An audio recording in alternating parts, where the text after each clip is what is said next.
오늘 은혜 받으실 말씀은 마태복음 28장 1절로 10절입니다.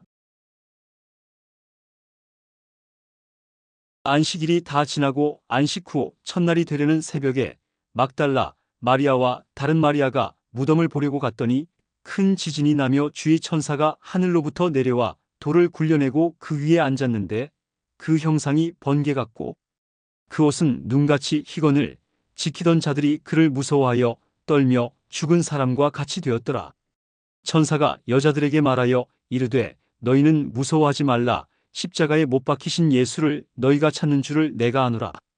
그가 여기 계시지 않고 그가 말씀하시던 대로 살아나셨느니라. 와서 그가 누우셨던 곳을 보라. 또 빨리 가서 그의 제자들에게 이르되 그가 죽은 자 가운데서 살아나셨고 너희보다 먼저 갈릴리로 가시나니 거기서 너희가 배우리라 하라. 보라, 내가 너희에게 일렀느니라 하거늘. 그 여자들이 무서움과 큰 기쁨으로 빨리 무덤을 떠나 제자들에게 알리려고 다름질할세. 예수께서 그들을 만나 이르시되 평안하냐 하시거늘 여자들이 나아가 그 발을 붙잡고 경배하니 이에 예수께서 이르시되 무서워하지 말라. 가서 내 형제들에게 갈릴리로 가라 하라. 거기서 나를 보리라 하시니라. 아멘. 저는 여러분과 함께 다시 사신 예수님이란 제목으로 은혜를 나누고자 합니다. 예수님의 출생이나 그의 외적으로 살아온 일생을 살펴보게 될 때 우리 사람들을 진실로 감탄시킬 만한 그 위대한 조건이란 별로 찾아볼 수가 없습니다. 그는 베들레헴의 마구간에서 태어나셨습니다. 사람이 살 수 없는 짐승의 우리에서 그 어머니 마리아의 몸을 통해서 태어나셔서 누울 곳이 없어 말구유에 강보에 쌓여서 누였었으니 출생을 통해서 보게 될 때 그리스도의 출생이 어떠한 위대성도 우리는 발견할 수가 없습니다. 그리고 그가 자라난 것은 이스라엘 땅 나사렛이었습니다.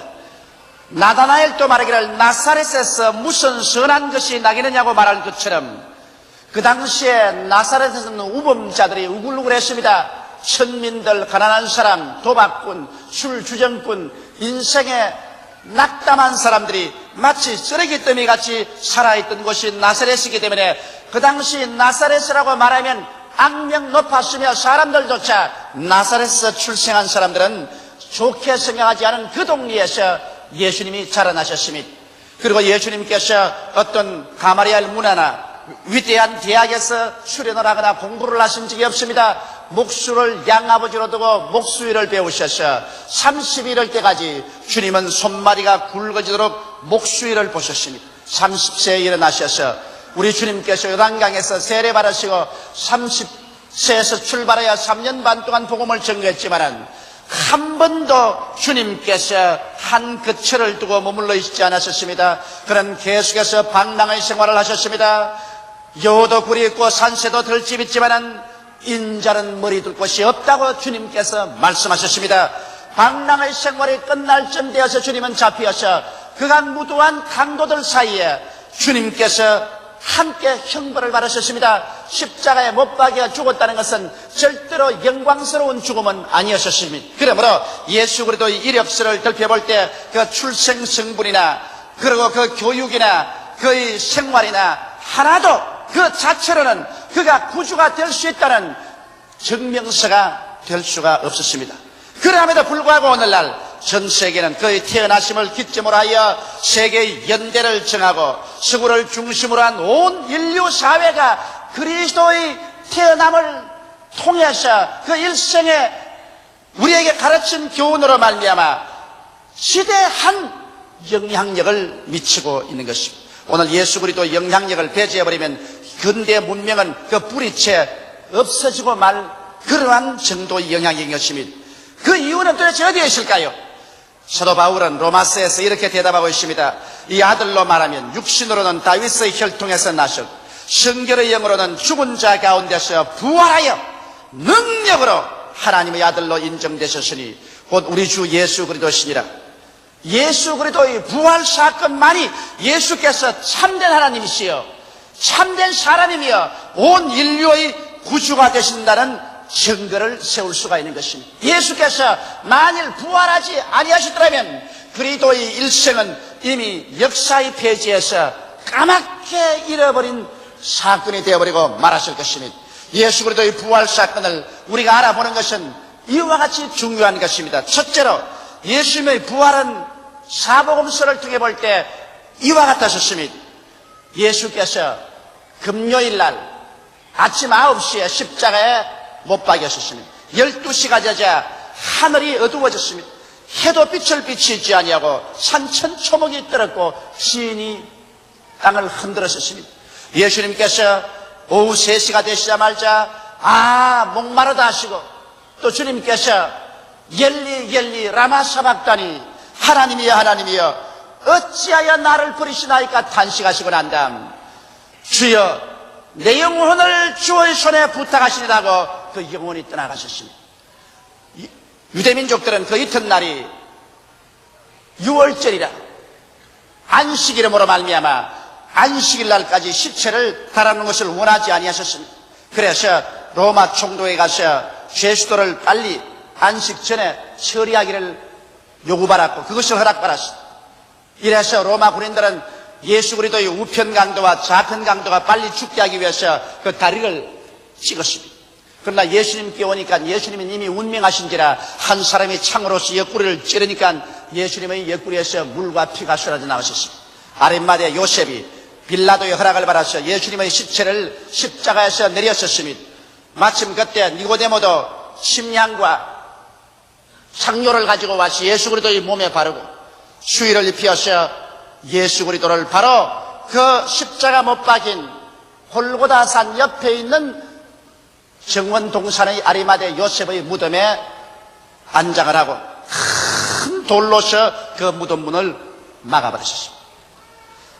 그래서 그들은 안식일을 지키고 난 다음 안식 후 첫날 일찍이 예수 그리스도의 여제자 중에 마리아와 막달라 마리아와 또 다른 여인들이 함께 예수 그리스도의 몸에 향료를 뿌리기 위해서 그들은 골고다 산정을 향해서 올라오고 있었습니다. 그러면서 그들은 서로 의논했습니다. 그 무덤에 막혀놓은 큰 돌을 누가 굴러낼 수 있을까? 또 무덤에는 로마 군인들이 철통같이 수비하고 있었습니다. 예수께서 죽은 지 사흘 만에 부활한다는 그 말을 제자들이 알고 있고 또 유대인들도 알고 있었기 때문에 유대인들이 로마의 빌라도에게 부탁해가지고서 군인들을 보내서 그 무덤 문에 인장을 치고 군인들이 지키고 있었습니다. 어떻게 해서 그 무덤 문을 옮기고 예수님의 몸에 향유를 부을까 하고서 걱정을 하고 올라가는데 갑자기 지진이 나서 산이 내어 흔들리기 시작했습니다. 그러고 난 다음에 여인들이 가보니 이미 무덤 물은 굴러졌는데 그게 번갯불 같은 모습을 하고 흰 옷을 입은 천사가 앉아 있었습니다. 무덤을 수직하는 군인들은 얼굴이 사색이 되어서 죽은 자와 같이 되어서 벌벌 기어 나오고 있었습니다. 여자들이 의안이 벙벙해서 쳐다보고 있는데 천사들이 여자에게 말했었습니다. 너희가 산자를 죽은 자 가운데서 찾는 자다. 나사렛 예수 그리스도는 여기 계시지 않고 이미 부활하여 제 아들보다 앞서서 갈릴리로 가신다고 하라. 여제아들이 이 소식을 듣고 너무 놀라서 제 아들에게 이것을 보고하기 위해서 뛰어가는데 막달라 마리아는 발이 빨라서 더 앞서서 뛰어갔었습니다. 막달라 마리아는 베드로와 요한이 있는 곳에서 문을 들었습니다. 베드로와 요한이 예수 그리스도의 시체가 사라졌다. 천사가 우리에게 말씀하기를 예수께서 부활하셨다 하셨다. 베드로와 요한이 일어나서 그들은 있는 힘을 다하여 예수님이 묻힌 동산으로 뛰어가셨습니다. 요한이 먼저 갔지만 나이가 어려서 겁이 나서 무덤에 못 들어가는데 뒤따라온 베드로는 곧장 무덤으로 들어가서 보니까 예수님의 노인 자리에 시체는 온데가 안 되었고 예수 그리스도가 입었던 수의가 잘 개어져서 포개어져서 머리맡에 놓여 있었습니다. 두 사람이 그것을 보고 이하에 여기고 떠나가 버리고 마는 것입니다. 그러고 난 다음 막달라 마리아는 혼자 남아서 울면서 그는 무덤 안을 들여다보니까 예수 그리스도가 누웠던 머리 위에와 아래 천사 둘이가 앉아있는 것을 보았었습니다. 그러자 뒤에서 누가 있는 것 같아서 막달라 마리아가 울면서 말했습니다. 동산직인 줄 알고 만일 당신이 우리 주님의 시체를 옮겼었으면 내게 알려주소서 내가 인수하겠나이다. 그런데 그 뒤에서 마리아여 부른 음성을 들으니까 분명히 예수님 음성이거든. 마리아가 돌아서 보니까 부활하신 예수님이 서 계셨습니다. 너무 감사해서 선생이야 하고 끌어안으려고 하니까 예수님께서 내 몸에 손을 대지 말라. 나는 아직 하늘에 올라가지 아니했다. 그러나 곧 제자들이 가서 나의 아버지, 너희 아버지, 나의 하나님, 너희 아버지께로 내가 간다고 하라. 막달라 마리아가 이 소식을 전하기 위해서 기뻐서 뛰어내려가는데 다른 제자들에게 가는 도중에 예수께서 그들에게 나타나셨습니다. 안녕하뇨. 제자들이 그를 보고 너무 놀라서 여자들이 예수 그리스도의 발을 끌어안고서 그 발에 입 맞추고 주님을 경배하고 감사하셨습니다. 제자들이 와서 제자들 모인 곳에 와서 이 소식을 전해도 제자들은 여자들이 히스테리가 걸려서 잘못된 영상을 보았다고 생각하고 도무지 믿어주려고 하지 않으셨습니다. 바로 그럴 때 두 제자가 예루살렘을 떠나서 거기에서 한 7마일 밖에 있는 엠마오로 내려가고 있었습니다. 그들은 마음에 낙심천만되었습니다. 예수께서 이 세상에 오셔서 자기들을 구출할 줄 알았는데 그러지 못하고 떠난 것을 생각하고 너무나 마음에 낙심이 되어서 울적해서 그들은 떠나가고 있었습니다. 그런데 갑자기 한 분이 길에서 동행을 하게 되었습니다. 당신들은 무엇을 그렇게 염려하며 울적하게 생각하느냐 물었습니다. 아니, 당신은 예루살렘에 오면서 근래 예루살렘에서 일어난 사실을 모릅니까? 말씀과 능력의 위대한 권세를 행하고 하나님과 사람에게 인정받았던 위대한 선지자 나사렛 예수가 억울하게 십자가에 못 박여 죽은 것을 모릅니까? 우리 중 여자들이 가서 그 무덤이 비었고 천사가 말하기를 부활했다고 하는 말이 있습니다만 어떻게 믿을 수가 있습니까? 그러자 그분은 모세로부터 시작해서 성경 전체를 통해서 예수께서 죽었다가 부활해야 될 것을 상세히 설명하실 때 제자들의 가슴이 뜨거워졌습니다. 그들이 엠마오로 가니 예수님께서는 그 길로 더 걸어가려고 하십니다. 그들은 예수인 줄 모르고 예수를 붙잡아서 주막에 함께 들어가서 떡을 청하여 그분이 축사하고 떡을 떼어주는데 받아보자마자 눈이 여여서 그분이 예수인 줄 알자 예수님은 사라져버리고 말하셨습니다. 두 제자가 너무 좋아서 주막에서 뛰쳐나와서 예루살렘으로 뛰어가서 제자들 모인 곳에 가니까 제자들이 흥분의 동안이었습니다. 예수님은 과연 죽은 자 가운데서 부활하셨고 베드로에게 나타나셨다고 야단법칙했습니다. 그런데 갑자기 그 가운데 예수님께서 나타나셨습니다. 마침 도마는 그때 없었습니다. 10 제자가 함께 모였는데 예수님께서 나타나셔서 그가 살아가신 것을 그들에게 분명히 보여주십니다. 제자들은 너무 기쁘고 당혹하고 또 의심하는 사람들도 있었습니다. 이래서 흥분의 동안이가 되는데 늦게야 도마가 어슬렁어슬렁 돌아왔었습니다. 무엇 때문에 그렇게 흥분을 하고 있어? 예수님께서 죽은 자 가운데서 과연 부활했다고 말하니까 도마가 정신없는 소리 하지 마십시오. 여자들의 히스테리에 남자들도 감염이 되었군. 나는 내 손으로 예수님의 못자국에 손을 넣어보고 내 손가락으로 그 옆구리에 손을 넣어보기에는 절대로 안 믿는다고 그랬었습니다. 그러자 8날이 지나고 난 다음 또다시 주일날이 다가왔었습니다. 그들이 한 곳에 모였는데 예수님이 호련히 그들 가운데 나타나셨습니다. 그러고 난 다음 도마 앞에 주님께서 나타나셔서 도마에게 손을 내밀면서 도마야 내 손가락을 내어서 내 손바닥에 넣어보라. 내 옆구리에 손을 넣어보라. 믿지 않는 자가 되지 말고 믿는 자가 되라. 그러자 도마가 놀라서 주님 앞에 엎드려서 나의 주여 나의 하나님이여 고백했습니다. 이럴 때 예수께서 말씀하시기를 내가 본고로 믿느냐 보지 않고 믿는 자가 더 복이 있다고 주님께서 말씀하셨습니다. 이러고 난 다음에 예수님께서는 제 아들 보시고 너희들은 갈릴리로 가라. 갈릴리에서 나를 만나 적으셨습니다. 제자들이 갈릴리에 가서 예수님을 기다리다가 지쳐서 베드로가 나는 고기 잡으러 간다고 해서 배를 타고 나가서 제자들과 함께 밤새도록 그물을 던져도 한 마리도 못 잡았는데 아침이 되자 어떤 분이 디베리아 강가에서 얘들아 먹을 것이 있느냐고 물었었습니다. 한 마리도 없습니다니까 배 우편에 그물을 던져라. 우편에 던지니 고기가 너무 잡혀 그물이 찢어질 지경입니다. 그때 요한이 예수님이라고 말하니까 베드로가 웃옷을 걸쳐입고 물속에 뛰어들어가서 헤엄쳐 나오고 다른 제자들은 그물을 끌고 나와보니 예수님께서 이미 숯불을 피워놓고 고기를 구워놓고 떡을 구워놓고 제자들을 기다렸었습니다. 여기에서 예수님께서 베드로의 마음을 다시 돌이키고 치료해 주시고 난 다음에 그 다음 마지막으로 예수님께서는 감람산에서 승천하실 때 500여 명을 불러가지고서 그들이 보는 앞에서 주님께서 승천에 올라가신 것입니다. 이러므로 예수 그리스도의 부활 사건이란 한두 사람이 꾸며낸 이야기가 아니라 이와 같이 수많은 사람들이 목격을 한 확실한 증거 위에 신앙을 둔 것인 것입니다.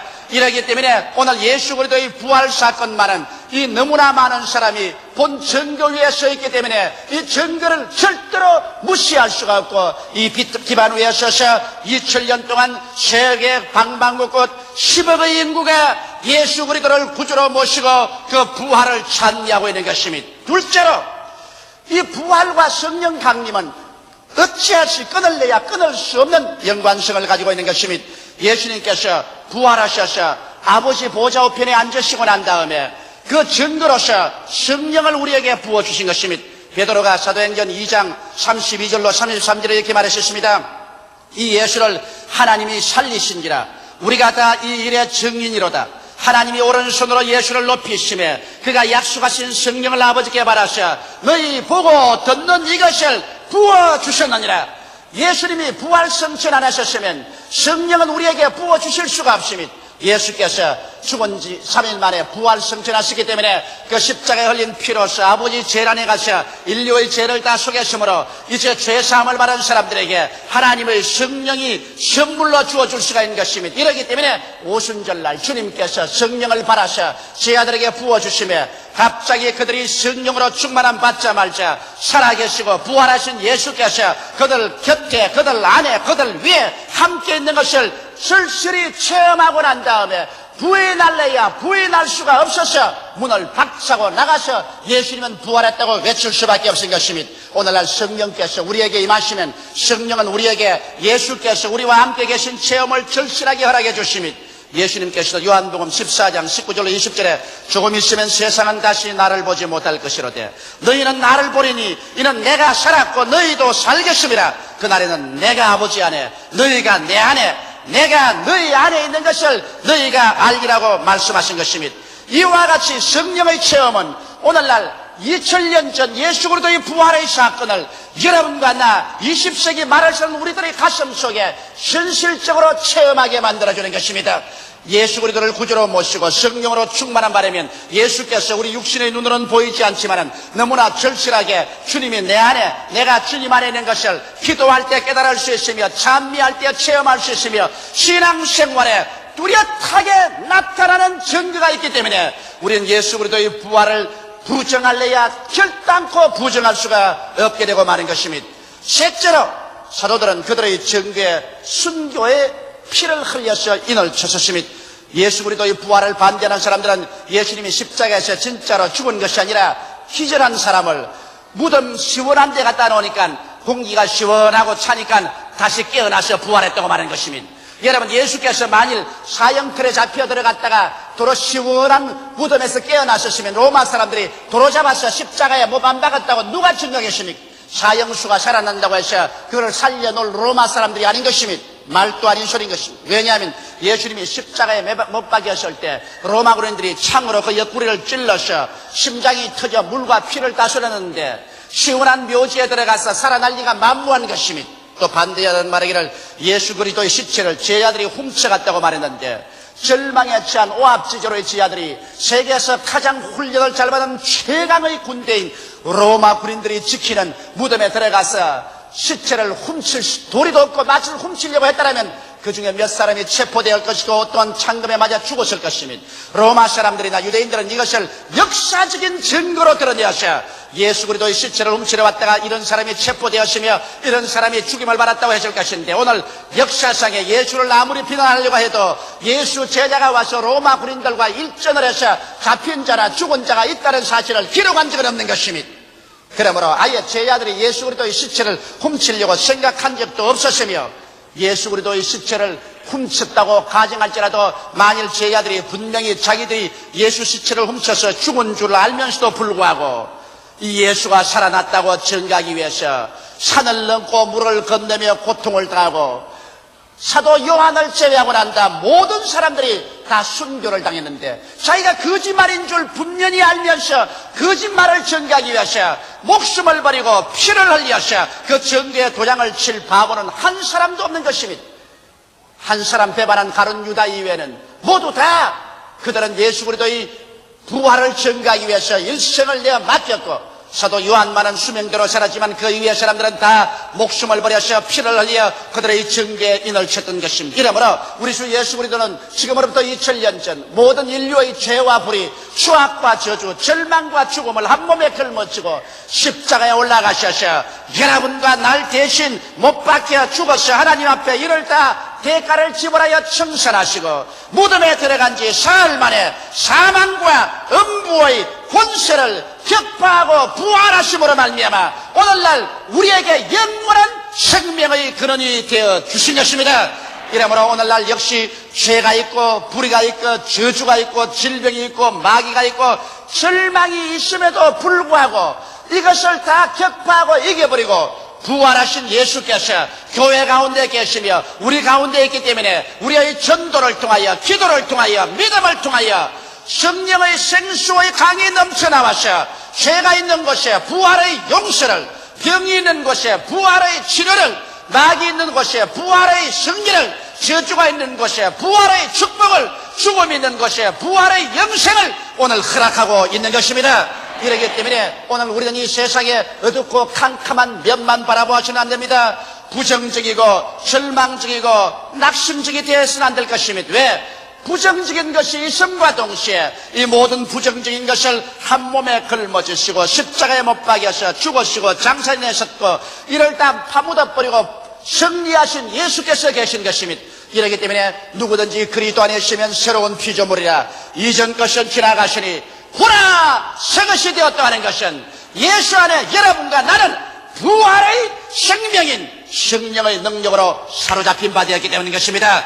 이러므로 죄가 있음에도 불구하고 용서와 의가 나타나며 질병이 있음에도 불구하고 치료와 능력이 나타나며 저주가 있음에도 불구하고 축복과 번창이 함께 있으며 죽음이 있음에도 불구하고 영생과 영원한 부활과 소망이 함께하고 있는 것입니다. 이러므로 예수 안에서 우리들은 절대로 꺼질 수 없는 소망과 흔들리지 않은 믿음과 영원한 하나님의 사랑을 체험할 수가 있는 것입니다.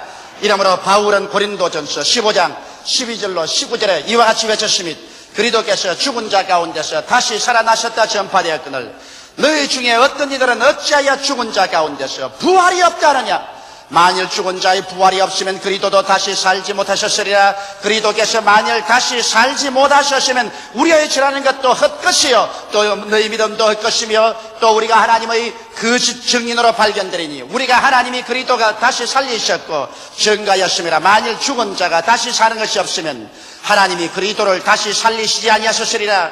만일 죽은 자가 다시 사는 것이 없으면 그리스도도 다시 산 것이 없었을 테요. 그리스도께서 다시 사신 것이 없으면 너희 믿음도 헛되고 너희가 여전히 죄 가운데 있을 것이요 또한 그리스도 안에서 잠잠한 자도 망하였으리니 만일 그리스도 안에서 우리의 바라는 것이 다만 이 생뿐이면 모든 사람 가운데 우리가 더욱 불쌍한 자로다. 바울 선생은 우리가 바라는 것이 이 생뿐이 아니라는 것입니다. 그리스도가 부활하셨으므로 이제는 죄와 질병, 저주와 절망, 죽음과 이별하느나 곡하는 것이나 앓는 것이 없는 영원한 부활의 승리가 꽉 들어찬 세계가 우리에게 약속되어 있다고 말하고 있는 것입니다. 그렇기 때문에 바울 선생은 우리의 희망을 고린도전서 15장 51절로 55절에 이와 같이 외치고 있습니다. 보라 내가 너희에게 비밀을 말하노니 우리가 다 잠잘 것이 아니요 마지막 나팔에 순식간에 호련히 다 변하리니 나팔 소리가 나며 죽은 자들이 썩지 아니할 것으로 다시 살고 우리도 변하리라. 이 썩을 것이 불갑을 썩지 아니할 것을 입겠고 이 죽을 것이 죽지 아니함을 입으리로다. 이 썩을 것이 썩지 아니함을 입이고 이 죽을 것이 죽지 아니함을 입을 때 사망이 이김의 삼킨 바 되리라고 기록한 말씀이 영하리라. 사망아 너희 이기는 것이 어디느냐? 사망아 너희 쏘는 것이 어디 있느냐? 바울은 이렇게 외치고 있는 것입니다. 예수 그리스도의 부활은 여러분과 나의 부활의 확정입니다. 예수께서 하늘의 미랄이 되어 땅에 떨어져 부활했기 때문에 그 씨앗을 받은 여러분과 나도 모두 다 주님 강림하시는 날에 부활하게 될 것입니다. 여러분과 나는 남녀노유 빈부 귀천할 것 없이 썩어질 몸이 영광스러운 몸으로, 추한 몸이 광명된 몸으로, 약한 몸이 강한 몸으로, 육의 몸이 신령한 몸으로 예수 그리스도의 모습을 닮아서 부활하여 새 하늘과 새 땅과 새 예루살렘에서 그리스도와 함께 영원히 살게 되실 것입니다. 이 희망은 우리 눈앞에 가까워하셨습니다. 주의 강림이 눈앞에 가까워하시므로 우리가 부활절 예배를 볼 때마다 이제는 금년이 마지막이 아닐까, 이와 같은 감격적인 기대가 가슴 뿌듯하게 되는 것입니다. 이렇기 때문에 바울 선생은 고린도전서 15장 58절에 이와 같이 우리에게 권면하고 있습니다. 그러므로 내 사랑하는 형제들아, 견고하며 흔들리지 말고 항상 주의 일에 더욱 힘쓰는 자들이더라. 이는 너희 수고가 주 안에서 헛되지 않을 줄 알미니라. 세상 사람들은 우리가 아침에 일찍 일어나서 기도하고, 우리가 살 때도 주님 중심으로 살고, 열심히 하나님 섬기며 11조를 드리고 열심히 전도하는 것을 보고 어리석다고 말하고 있는 것입니다. 그러나 바울은 그렇게 말하고 있지 않습니다. 바울은 말하기를 우리의 신앙이 견고하고 흔들리지 말며 더욱 주의 일에 힘쓰는 자가 되라고 말한 것입니다. 왜냐하면 우리의 수고가 주 안에서 절대로 헛되지 아니한다는 것입니다. 주께서 호령과 천사장의 고함과 하나님의 나팔로 신이 하늘로 쫓아 강림하실 때, 그날에 여러분과 내가 주를 위해서 수고한 대로 주님께서는 수고의 그 대가로서 하나님의 영광으로 갚아주실 것입니다. 어떠한 사람은 하늘의 태양같이, 어떠한 사람은 달같이, 다른 사람은 별같이 그 일한 대로 영광을 받아 영원하고 영광스럽게 찬란하게 빛나게 될 것인 것입니다. 예수님은 부활하셔서 오늘 이 시간에 여러분과 나와 함께 계십니다. 두 손을 활짝 펴시고 말씀합니다. 수고하고 무거운 짐진 자였다, 내게로 오라. 오늘 내가 너희를 쉬게 하여 주리라고 말씀하시는 것입니다. 이 시간에 우리 마음과 몸을 다 들고 예수님 앞에 나오십시다. 다 같이 고개 숙여 기도드리겠습니다. 살아계시고 영화로우신 우리 아버지 하나님, 우리의 모든 죄악과 질병, 저주와 절망과 죽음을 한 몸에 걸머지시고 무덤에 들어가서 이를 다 청산해버리시고 사흘 만에 부활하셔서 새로운 생명, 새로운 세계의 원천이 되어주신 예수님 감사하옵나이다. 이제는 죄가 있음에도 불구하고, 질병과 죽음, 슬픔과 고통, 불의와 추악이 있음에도 불구하고 우리가 소망찬 것은 이미 승리가 우리 가운데 예수 그리스도의 부활로 말미암아 와 있기 때문이로소이다. 하나님 아버지, 예수 안에서 이미 모든 부정과 부조리와 부패는 다 정복되고 극복되어 버렸습니다. 예수 그리스도의 부활은 우리 사회 속에 점점 더 밝고 맑고 환한 하나님의 생명으로 불타오르게 하며 종국에는 생명이 모든 사망을 삼켜버리고 우리 가운데 영광스러운 하늘나라가 임할 것을 우리는 알고 있사오니 감사합니다.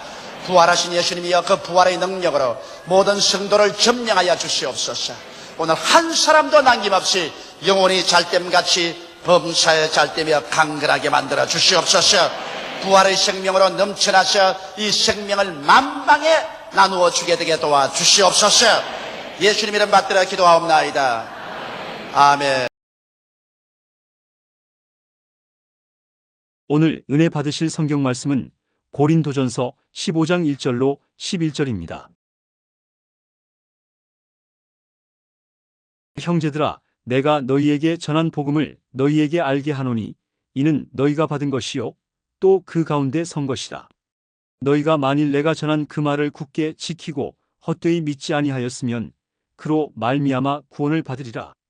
내가 받은 것을 먼저 너희에게 전하였노니 이는 성경대로 그리스도께서 우리 죄를 위하여 죽으시고 장사 지낸 바 되셨다가 성경대로 사흘 만에 다시 살아나사 게바에게 보이시고 후에 12 제자에게와 그 후에 500여 형제에게 일시에 보이셨나니 그 중에 지금까지 대다수는 살아있고 어떤 사람은 잠들었으며 그 후에 야고보에게 보이셨으며 그 후에 모든 사도에게와 맨 나중에 만삭되지 못하여 난자 같은 내게도 보이셨느니라. 나는 사도 중에 가장 작은 자라. 나는 하나님의 교회를 박해하였으므로 사도라 칭함 받기를 감당하지 못할 자니라. 그러나 내가 나 된 것은 하나님의 은혜로 된 것이니 내게 주신 그의 은혜가 헛되지 아니하여 내가 모든 사도보다 더 많이 수고하였으나 내가 한 것이 아니요 오직 나와 함께 하신 하나님의 은혜로라. 그러므로 나나 그들이나 이같이 전파함에 너희도 이같이 믿었느니라. 아멘. 오늘 저는 여러분과 함께 예수님 부활 너무나 기쁜 소식이라는 제목으로 말씀을 나누겠습니다. 온대 지방에서는 봄은 자연의 부활을 가져오는 계절입니다. 겨울내 꽁꽁 얼어붙은 대지에 앙상하고 샛노랗게 말라버린 나무가지나 풀이 봄의 따뜻한 햇살이 비춰오면 파란 색을 내어 순식간에 천지가 푸른 생명과 아름다운 꽃으로 충만한 부활의 장면을 이룬 것입니다. 그러나 사람이 죽었다가 다시 살아난다는 사상은 인간의 생각 속에서는 원래부터 없었습니다. 어느 종교에서도 인간의 사후 영혼이 불멸한다는 것을 믿었지만은 죽은 자가 다시 살아 일어난다는 사상은 인간의 마음속에서 만들어진 것이 아닙니다. 이는 하나님께서 히브리 민족을 통해서 계시해 준 계시의 사상인 것입니다. 죽은 자가 다시 부활한다는 것은 예수님의 부활이 확인된 유대인의 종교 사상인 것입니다. 사도 바울 선생은 고린도 교회에 편지할 때 이렇게 기록했습니다. 고린도전서 15장 3절로 8절에 내가 받은 것을 먼저 너희에게 전하였노니 이는 성경대로 그리스도께서 우리 죄를 위하여 죽으시고 장사 지낸 바 되었다가 성경대로 사흘 만에 다시 살아나사 게바에게 보이시고 후에 12 제자에게와 그 후에 500여 형제에게 일시에 보이시고 그 중에 지금까지 태반이나 살아있고 어떠이는 잠들었으며 그 후에 야고보에게 보이셨으며 그 후에 모든 사도에게와 맨 나중에 만삭되지 못하여 난 자 같은 내게도 보이셨느니라. 바울 선생은 예수님의 부활을 본 500여 명의 형제들이 바울이 생존 당시에 태반이나 아직 살아 있었다고 말했으며 바울 자신도 부활하신 예수님을 만났다고 분명히 기록하고 있습니다. 그러면 우리 주 예수님의 부활은 우리의 삶에 어떠한 의미를 가져오는 것일까? 여기에 대해서 오늘 여러분과 함께 생각해 보자 합니다. 첫째로 예수님의 부활은 절망에서 소망을 부활시킨 것입니다. 아담과 하와의 타락으로 말미암아 인간의 생존은 완전히 절망에 빠져버리고 말한 것입니다. 우리 하나님께서는 하나님을 거역하고 선악과를 따먹은 아담과 하와와 그 후손들의 영혼이 즉시 죽을 것을 말씀을 했습니다. 그러므로 인간은 그 영혼이 죽어서 하나님과의 교통이 끊어졌으니 절망에 처했습니다. 그리고 인간의 육체가 병들고 노쇠해서 죽을 것을 말씀하셨습니다. 너는 흙이니 흙으로 돌아가라고 하였으므로 인간의 생명은 한정되어 있고 살다가 병들고 노쇠해서 흙으로 돌아갈 수밖에 없으니 죽음의 절망에 떨어지고 말한 것입니다. 그리고 인간은 환경적인 절망에 부딪혔습니다. 하나님께서는 아담의 죄로 말미암아 이 땅을 저주했습니다. 그래서 이 땅은 가시와 응극히가 나고 너희들은 이마에 땀을 흘려야 먹고 살 수 있다고 말했습니다. 그러므로 저주의 절망에 처하게 된 것입니다. 실존주의 철학자들도 인간의 상황을 절망으로 평가했습니다. 그들은 말하기를 인간은 죄책과 정죄의 절망에 놓여 있다. 아무리 해도 인간의 가슴 속에는 그 죄책과 양심의 가책과 절망을 이겨낼 수가 없다는 것입니다. 그리고 인간은 허무와 무의미의 절망 속에 빠졌다는 것입니다. 인간은 이 세상에서 아무리 영화롭더라도 그 삶의 의미와 가치를 알 수가 없다는 것입니다. 그러므로 허무와 무의미의 절망에 빠졌으며 결국 인간은 죽어서 한 줌의 흙으로 돌아가니 죽음과 무의 절망에 빠진 존재라고 말했습니다. 이러므로 인간은 성서적으로 봐서도 절망이요 철학적으로 봐서도 절망적인 존재인 것입니다. 이런 인간적인 절망을 어떠한 사람도 부활시킬 수가 없습니다. 어떠한 문명도 어떠한 과학도 어떠한 사회개혁도 인간을 절망에서 건져낼 수는 없는 것입니다. 절망의 하루살이와 같이 인간은 부둥대며 살아오고 있었습니다. 그런데 예수님께서 오셔서 우리의 모든 절망을 당신의 몸에 걸머지고 십자가에 못 박여 몸을 찢고 피를 흘려 죽으셨다가 사흘 만에 부활하심으로 말미암아 모든 사망의 세력과 절망의 세력을 다 정복하고 부활하심으로 소망을 부활시킨 것입니다. 예수님께서 죽으셨다 부활하신 것은 죄악을 청산하고 부활하심으로 영혼을 다시 용서로서 살려주시고 하나님과 교통하게 만들었으니 영혼의 부활의 소망으로 채워주셨으며 육체로 부활하심으로 인간도 죽었다가 그리스도처럼 다시 육체로 부활할 소망으로 우리에게 가득히 채워주신 것입니다. 저주를 청산하시고 부활하심으로 축복의 소망을 우리의 가슴 속에 갖다 주었으며 용서와 의를 부활시켜 주셨고 삶의 목적과 의미를 부활시켜 주셨으며 영생의 부활을 가져와 주신 것입니다. 예수님께서는 자신의 부활을 통하여 인간의 가슴 속에 영원한 소망을 갖다 준 것입니다. 인간은 원래 절망적인 존재였는데 이제는 그리스도 안에서 영원한 소망을 얻어 소망적인 존재인 것입니다. 내일은 오늘보다, 다음 달은 금번달보다, 명년은 금년보다, 영원한 미래는 현재보다 더 나아진다는 빛난 소망을 가슴 속에 가지고 살 수 있는 존재로 예수님은 만들어 주신 것입니다. 그러므로 그리스도 안에서 이제 우리 사람들은 짐승과 달리 구원을 받고 영원하고 무한한 소망을 가지고 살 수 있게 된 것입니다. 둘째로 예수님은 미움에서 사랑을 부활시켜 주셨습니다. 마귀는 아담을 깨어 타락시킴으로 하나님과 인간이 원수가 되게 한 것입니다. 인간은 하나님 앞에서 쫓겨나고 하나님의 심판의 대상이 되었습니다. 하나님이 그렇게 사랑해서 당신의 형상과 모양대로 지은 인간이 마귀의 꿰매 받아 하나님의 명령을 정면으로 거역하고 하나님을 대적함으로 하나님과 원수가 되고 하나님께 미움을 받고 에덴에서 쫓겨나고 하나님의 심판을 받게 되었으니 얼마나 큰 비극적인 존재인 것입니다. 그래서 하나님과 사람 사이에 존재했던 사랑은 사라지고 미움만이 인간과 사람 사이에 존재하게 된 것입니다.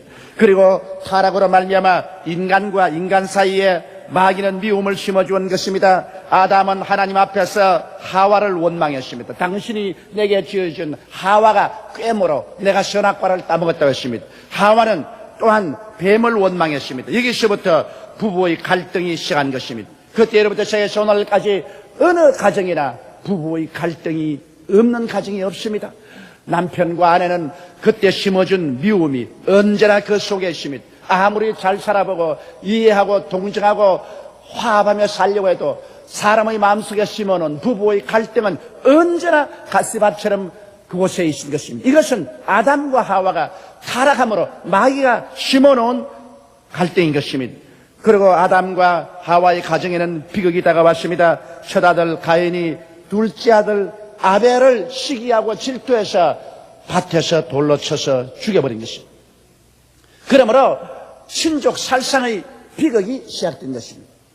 형이 아우를 돌로 쳐서 죽이는 비극이 일어난 이후로 인류 속에는 미움이 꽉 들어찼습니다. 이래서 오늘날까지 인간의 역사는 전쟁의 역사입니다. 오직 민족과 민족 간에 부족과 부족 간에 피 흘리는 살상의 전쟁이 인간의 역사인 것입니다. 인간은 전쟁을 하기 위해서 평화했고 또 평화가 잠시 있어 전쟁 준비를 하고 난 다음에는 또 전쟁했습니다. 이러므로 이 세상이 생겨난 이후로 전쟁이 없는 해가 한 번도 없었습니다. 인류는 제1차 세계대전, 제2차 세계대전이라는 세계적인 대전을 통해서 세상을 오유하고 수많은 생명을 파멸시켰습니다. 개유 공산주의와 민주주의라는 사상적 대결로 말미암아 5대양 6대주가 모두 다 전쟁터가 되고 말한 것입니다. 그리고 피의 흘림이 지금도 세계 처치에 일어나고 있는 것입니다. 이와 같은 미움이 온 세상에 가득했는데 이 미움을 청산할 힘이 없는 것입니다. 그런데 바로 이 미움을 예수님이 오셔서 짊어지신 것입니다. 예수님은 로마인, 유대의 종교 지도자들, 일반 군중들의 미움의 대상이 되시고 심지어는 하나님께로부터 미움을 받아서 버림받았습니다. 하나님이여 하나님이여 어찌하여 나를 버리시나이까. 예수님은 하나님께조차 미움을 받고 버림을 받은 것입니다. 이것은 온 인류의 미움을 주님이 대신 짊어지신 것입니다. 그래서 예수님께서는 십자가에 못 박여 이 미움을 멸하시고 위대한 사랑의 화신으로 부활하신 것입니다. 예수님은 자기를 십자가에 못 박는 사람들을 보고도 주여 저를 용서하소서. 저들이 하는 일을 알지 못하나이. 주님은 아무도 미워하지 않았습니다. 주님은 아무도 대결하지 않았습니다. 주님은 크신 사랑으로 이 모든 것을 감수하고 극복한 것입니다. 이러므로 예수 그리스도는 미움을 극복하고 사랑으로 부활하신 위대한 사랑의 하나님인 것입니다. 이러므로 예수님은 바로 사랑의 원천이 되시는 것입니다. 오늘 예수 그리스도를 구주로 모셔드릴 때 하나님과 인간은 사랑으로 연결시켜주는 것입니다. 하나님과 사람 사이에 원수된 담은 허물어지고 미움은 사라지고 그리스도를 통해서 하나님의 사랑이 성령으로 말미암아 햇빛같이 우리에게 비추게 되는 것입니다. 하나님의 사랑이 성령으로 우리 마음속에 부원받음으로 우리의 영혼 속이 사랑 가운데서 기쁨으로 뛰게 되는 것입니다. 주의 사랑 비칠 때 기쁨 오네. 근심 걱정 물러가고 기쁨 오네. 그리스도를 통해서 하나님의 사랑이 우리 마음속에 부음받으면 우리의 마음속에 염려 근심이 사라지고 기쁨이 넘쳐 흐르게 되는 것입니다. 그래서 오늘 그리스도는 하나님과 우리 사이에 사랑을 연결한 가교가 된 것입니다. 이제는 하나님이 그리스도를 믿고 나오는 사람을 미워하지 않습니다. 그리스도를 믿고 나오는 사람을 하나님은 지극한 사랑으로 사랑해 주시고 사랑의 넘치는 은혜를 부어주시는 것입니다. 그리고 인간과 인간 사이를 사랑으로 연결시키는 것입니다. 예수 그리스도께서 우리 속에 들어와서 하나님의 사랑을 부어주시면 하나님의 사랑을 받은 우리들이 그 사랑으로 말미암아 이웃을 사랑하게 됩니다. 남편을 사랑하게 되고 아내를 사랑하게 됩니다. 부모를 사랑하게 되고 자식을 사랑하게 됩니다. 친구를 사랑하게 되고 이웃을 사랑하게 되는 것입니다. 성경에는 내 원수가 줄이거든 먹이고 목마르거든 마시오라 하는데 인간적으로 생각할 때 도저히 불가능한 명령을 하신 것입니다. 어때가 원수가 줄이는데 먹이고 목마른데 마실 수가 있습니까? 인간으로는 할 수 없지만 이 명령을 하신 것은 모든 미움을 극복하신 예수께서 우리 속에 들어와서 하나님의 사랑을 부어주심으로 그리스도의 사랑에 의존해서 원수조차도 사랑할 수 있다는 것입니다. 이러므로 우리는 그리스도의 사랑에 의존해서 우리의 삶 속에 사랑의 운동을 전개해야만 되는 것입니다. 사랑 이외에는 우리의 운명을 변화시킬 것은 없습니다. 여러분, 율법과 칼로서는 사람을 변화시키지 못합니다. 구약 4,7년 동안 하나님께서 준엄한 율법의 심판을 행했지만은 종국에 가서 뭐라고 말했습니까? 하나님 친히 말씀하기를 의인은 없나니 하나도 없다고 말했습니다. 4,000년 동안의 율법과 칼로서 준엄한 심판을 베풀었으나 한 사람의 의인도 만들지 못했습니다. 그러나 그리스도의 사랑은 수천만 수억의 의인들을 만들어내고 있는 것입니다. 그러므로 사랑이 우리를 변화시키는 것입니다. 사랑이 우리를 새 사람으로 만드는 것입니다. 이러므로 그리스도의 사랑은 인간과 인간 사이를 사랑으로 연결시키고 변화시킵니다. 그리고 사랑은 인간과 자연을 사랑으로 연결시킵니다. 오늘날 우리는 우리의 대지와 환경의 오염을 통해서 스스로의 생명을 자멸로 이끌고 있는 것입니다. 썩어버린 공기, 썩어버린 물, 그리고 회판 자연, 이런 것을 볼 때 가슴이 아픕니다. 저는 미국이나 구라파에 갈 때마다 다른 것 부러운 것 없습니다. 너무나 푸른 도시를 보고 부럽습니다. 도시가 완전히 푸른 동산입니다. 도시에 나무가 그렇게 많고 공원이 그렇게 많아서 도시에 들어가도 도시인지 산중인지 모를 이러한 도시 계획인 것입니다. 구라파나 미국에 가면 도시 계획할 때 나무 한 그루를 살리기 위해서 그 주위에 전부 도시 계획을 바꾸어서 집을 짓습니다. 그런데 우리나라는 도시 계획을 세우면 수십 년, 수백 년 먹은 나무를 그대로 그냥 막 부르다주로 파헤쳐 던져버립니다. 나무 한 그루가 자라는데 여러분, 적어도 10년이 넘어 20년, 30년이 되는 것입니다. 이런 나무를 순식간에 베어버리고 파헤쳐버리고 그리고 거기에 벽돌의 숲을 만들어낸 것입니다. 그리고 잘 살 수 있다고 생각하냐? 살벌한 세멘토의 숲을 속에서 인간의 마음은 황량해져버리고 마는 것입니다. 원래 하나님께서는 에덴 동산을 만들었습니다. 하나님께서 에덴의 벽돌 동산을 만든 것은 아닙니다. 에덴에는 수풀이 우거지고 나무가 울창한 곳에 아담인 곳을 만들었습니다. 그러므로 예수를 믿는 나라들은 건축을 할 때 에덴 동산의 개념을 언제나 살렸습니다. 그래서 그리스도의 복음이 들어간 서양 사람들, 서양의 건축가들은 언제나 도시를 건설할 때 에덴 동산의 개념을 마음속에 가지고 있어서 수풀이 울창하고 자연 환경이 좋은 그러한 경관 있는 도시를 만든 것입니다. 오늘날 그러므로 우리가 예수 그리스도를 복음으로 모셨으면 이제는 자연과 화해하고 자연을 사랑해야 되는 것입니다. 나무 한 그루, 풀 한 포기, 벌레 한 마리, 새 한 마리도 우리가 사랑해야만 되는 것입니다. 자연을 죽여버리면 우리도 죽습니다. 자연을 짓밟으면 우리 자신의 생명을 짓밟아버리고 마는 것입니다.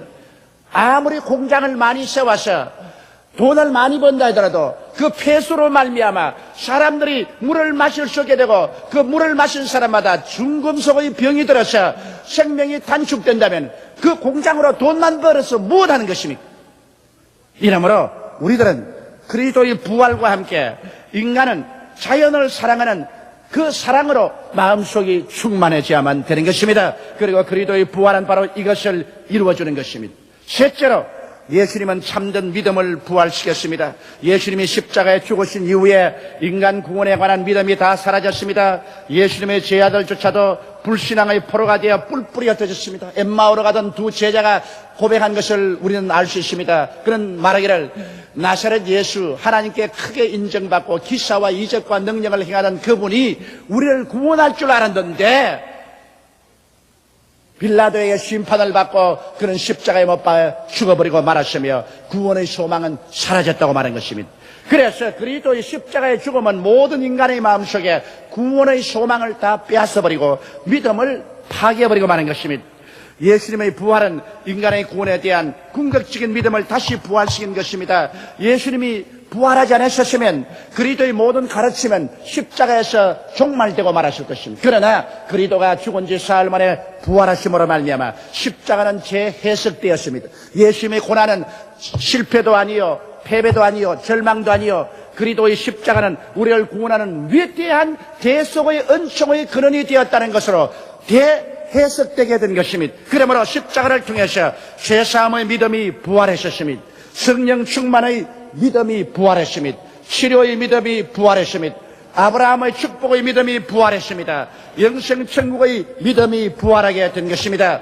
예수님께서는 부활하심으로 십자가 고난을 통하여 대속하신 은혜의 보증이 되심으로 모든 믿는 자가 가슴 속에 흔들리지 않는 확신 있는 믿음을 가지게 된 것입니다. 주께서 부활하사 당신이 십자가에서 몸을 찢고 피를 흘려서 값주고 사신 은혜가 반드시 집행되도록 지금 보장하고 계신 것입니다.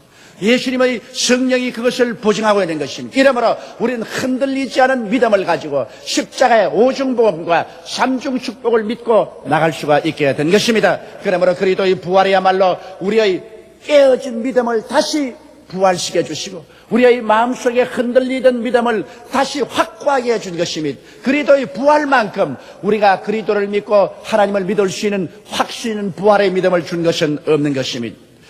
넷째로 예수님의 부활은 천국의 부활인 것입니다. 예수님께서는 이 세상에 오셔서 회개하라, 천국이 가까워왔다고 가르치시고 천국의 나타남을 체험케 하십니다. 예수님은 천국이 어떤 것인지 모르는 사람들에게 회개하라, 천국이 가까워왔다 하시고 천국의 속성을 보여주셨습니다. 그리스도는 가는 곳마다 죄를 용서받게 해주시고 이것이 바로 천국이다. 가는 곳마다 성령의 감동을 받아서 영의 세계를 깨닫게 하심으로 이것이 바로 천국이 역사하는 것입니다. 가는 곳마다 병든 자를 고치시고 귀신을 내어 쫓으심으로 이게 바로 천국이다. 천국의 역사는 바로 이런 것입니다. 그리고 배고픈 자를 주님께서 먹여주심으로 이것이 바로 천국의 역사다. 천국에는 가난이나 저주가 있을 수가 없다. 배고픔이 있을 수가 없다는 것을 주님께서 보여주셨습니다. 죽은 자를 살리시면서 주님께서 이것이 바로 천국의 나타남이다. 천국에는 죽음이라는 것은 있을 수가 없다. 죽음은 오직 이 세상의 산물이지 천국에는 죽음이 있을 수 없다는 것을 주님께서는 확증하시고 가는 곳마다 죽은 자를 살리신 것입니다. 예수님은 풍랑을 잠잠케 하심으로 천국에는 풍랑이란 있을 수 없다. 마음의 풍랑, 가정의 풍랑, 생활의 풍랑은 있을 수가 없다. 천국에는 오직 주님의 의와 평강과 희락만이 꽉 들어차 있다는 것을 주님께서 나타내 보이는 것입니다. 그러므로 예수 그리스도는 회개하라 천국이 가까웠다 하시면서 그 천국의 속성을 모든 백성들 가운데 보여주시므로 그리스도가 가는 곳마다 사람들은 인산인해로 그리스도를 따랐습니다. 세상에서 고난당한 사람들이 그리스도를 통해서 나타나는 천국의 영광을 바라보고 맛보고 체험하고 그 가운데서 새로운 삶을 얻었기 때문에 너무나 기뻐하고 즐거운 것입니다. 그러나 예수님의 십자가에 죽으심으로 말미암아 천국의 나타남도 사라져버리고 마는 것입니다. 그리스도가 십자가에 죽고 장사님 받고 그러고 난 다음에 40일 동안 한 사람의 죄인도 용서받지 않았습니다. 한 사람의 병도 낫지 않았습니다. 귀신도 쫓겨나지 않았습니다. 죽은 자가 살아난 적도 없습니다. 배고픈 자가 먹여줌을 받은 자도 없습니다. 평강도 없었습니다. 모든 것은 어둡고 캄캄하고 절망이었습니다. 그러나 오순절 날에 이르자 오순절 다락방에 성령이 임하시자 부활하신 그리스도 예수의 믿음이 모든 사람 마음속에 확실히 되자 천국의 역사가 또다시 나타나기 시작하는 것입니다. 그러므로 예수님의 부활은 천국의 나타남의 부활인 것입니다. 예수님의 부활로부터 천국 복음이 온 천하 만국에 전파되었으며 천국의 역사도 부활하신 것입니다. 오늘날 천국은 이제 죽은 천국이 아니라 그리스도가 부활하심으로 천국의 임금으로서 천국의 역사를 우리 가운데 가지고 계신 것입니다. 그러므로 오늘 이 시간에 부활한 예수께서 우리 가운데 계심으로 천국의 역사는 지금 우리 가운데 계속 나타나고 있는 것입니다. 우리 가운데 죄사함의 천국 역사가 나타나고 있습니다. 회개하면 죄사함을 받고 구원을 받게 되는 것입니다. 천국의 역사가 우리 가운데 지금 있는 것입니다. 지금 성령 충만의 천국의 역사가 우리 가운데 지금 일어나고 있는 것입니다.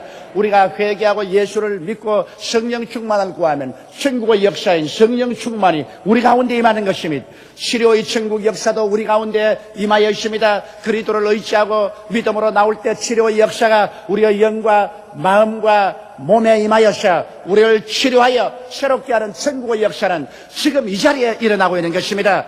축복의 역사도 일어나고 있는 것입니다. 우리가 성수주의라고 11조 도둑질하지 아니하며 주님을 공경하는 마음을 가지고 나올 때 아브라함에게 내린 축복의 역사가 오늘 나타남으로 저주의 세상 일을 멸하고 천국의 축복의 역사를 우리 가운데 나타내 보여주는 것입니다.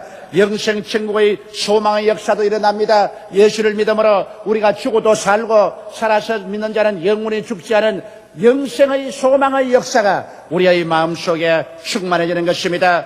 예수를 믿음으로 의의 역사가 일어나서 의로운 천국의 역사가 우리 가운데 가득하며 천국의 평강이 우리 가운데 성령으로 넘쳐나는 것입니다. 천국의 희락이 우리의 마음속에 넘쳐서 말씀을 듣고 기도할 때 말로 형용할 수 없는 천국의 기쁨이 우리의 영혼 속에 충만하게 되는 것입니다. 예수님께서 죽으셨다 부활하셨다는 것은 한 역사적인 객관적인 사실입니다. 사람들은 예수님이 죽었다가 부활한 것은 조작한 것이다.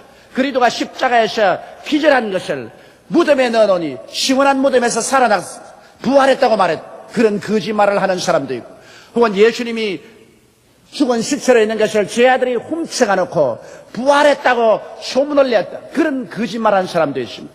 죽은 예수를 숨겨놓고 난 다음 부활했다고 제 아들이 그것을 증거하기 위해서 한 사람도 남김없이 순교를 할 사람은 없는 것입니다. 또 어떤 사람들은 예수 그리스도가 사실 살아나지 못했는데 너무나 사모하던 제자들이 그만 일시에 못다 히스테리가 걸려가지고서 눈에 환상을 보았다는 것입니다. 그리스도가 부활했다고 환상을 보았다. 여러분, 히스테리가 걸리면 한두 사람이 걸리지 12명의 제자가 다 걸리며 500명의 사람이 동시에 히스테리가 걸려가지고서 즉시에 살아계신 그리스도를 본다는 것은 상상을 초월한 것이요 있을 수가 없는 일인 것입니다. 이와 같은 거짓말로 사탄은 오늘날도 예수 그리스도의 부활을 부정하려고 하지만은, 여러분, 오늘날 그리스도의 부활을 부정할 수 없는 것은 부활해서 세우신 그리스도의 교회, 그리고 그 가운데 부활의 영 성령이 와 계셔서 오늘날 그리스도의 부활의 역사로 천국이 우리 가운데 이루어지고 있기 때문인 것입니다. 우리 가운데 지금 구원의 역사가 일어나고 성령 받고 방언을 말하고 성령의 은사가 나타나고 지금 병이 낫고 지금 귀신이 쫓겨나가고 지금 저주가 물러가고 하나님의 축복이 아브라함의 축복으로 임하시고 지금 마음에 죄 대신 의, 불안 대신에 평안, 슬픔 대신에 기쁨을 부어주는 천국의 체험이 우리 가운데 능력 있게 나타나고 있으므로 사탄의 모든 말은 다 거짓말로 드러나고 만 것입니다.